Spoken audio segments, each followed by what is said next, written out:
പതിറ്റാണ്ടുകളായി നിരവധി നായികമാർ സീതയായിട്ട് ബിഗ് സ്ക്രീനിൽ എത്തിയിട്ടുണ്ട്. ഓരോരുത്തരും അവരുടേതായ രീതിയിൽ ആ കഥാപാത്രത്തെ ശക്തമായി സിനിമകളിൽ അവതരിപ്പിച്ചിട്ടുമുണ്ട്. നിതീഷ് തിവാരിയുടെ രാമായണ ട്രെയിലർ പുറത്തു വന്നതോടെ സീത വീണ്ടും സോഷ്യൽ മീഡിയയിൽ ചർച്ചയാവുകയാണ്. നടി സായ് പല്ലവിയാണ് രാമായണത്തിൽ സീതയാകുന്നത്. വലിയ വിമർശനമാണ് സായ് പല്ലവിക്ക് നേരിടേണ്ടി വരുന്നത്. സീതയെ സ്ക്രീനിലെത്തിയ ചില തെന്നിന്ത്യൻ നടിമാരിലൂടെ നമുക്ക് നോക്കാം. അഞ്ജലി ദേവി 1963 പുറത്തിറങ്ങിയ പുരാതന ചിത്രമായ ലവകുശിൽ സീതയായി എത്തിയത് അഞ്ജലി ദേവിയായിരുന്നു. തെലുങ്കിലെ ആദ്യത്തെ കളർ ചിത്രമായിരുന്നു ഇത്. എൻ ഡി രാമറാവു ആണ് ശ്രീരാമനായി അഭിനയിച്ചത്. ഇന്നും അഞ്ജലി ദേവിയുടെ സീതയെക്കുറിച്ച് സിനിമാ ചർച്ചകൾ ഉണ്ട്.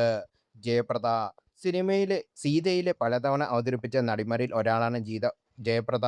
ബാപ്പു സംവിധാനം ചെയ്ത സീതാ കല്യാണം എന്ന ചിത്രത്തിലൂടെ അവരുടെ പ്രകടനം ഇന്നും പ്രേക്ഷകർ ചർച്ച ചെയ്യുന്നുണ്ട്. നയൻതാര 2011 പുറത്തിറങ്ങിയ ശ്രീരാമരാജ്യം എന്ന സിനിമയിൽ സീതയായി എത്തിയത് നയൻതാരയായിരുന്നു. നയൻതാര സീതയായി എത്തിയത് വലിയ വിവാദങ്ങൾക്ക് തിരികൊടുത്തിരുന്നു. നയൻതാരയുടെ വ്യക്തിജീവിതം അതോടൊപ്പം ഗ്ലാമർ റോളുകൾ അഭിനയിച്ചതുമൊക്കെയായിരുന്നു വിവാദങ്ങളിൽ കാരണമായത്. കൃതി സനോൺ പ്രഭാസ് നായകനെത്തിയ ആദിപുരുഷ് എന്ന ചിത്രത്തിൽ രാമായണത്തെ ആസ്പദമാക്കി ഒരുക്കിയതായിരുന്നു. കൃതി സനോണാണ് ചിത്രത്തിലെ സീതയെ എത്തിയത്. എന്നാൽ ചിത്രം റിലീസ് ചെയ്ത പിന്നാലെ കൃതിക്കെതിരെ വിമർശനം ഉയരുന്നു. കൃതിയുടെ പെർഫോമൻസ് മോശമായിരുന്നു എന്നാണ് പ്രധാന വിമർശനം. സായ് പല്ലവി രാമായണത്തിൽ സീതയെത്തുന്നതിന് മുമ്പ് സായ് പല്ലവിയാണെന്ന് പ്രഖ്യാപിച്ചതു മുതൽ വിമർശനങ്ങൾ ഉയരുകയായിരുന്നു.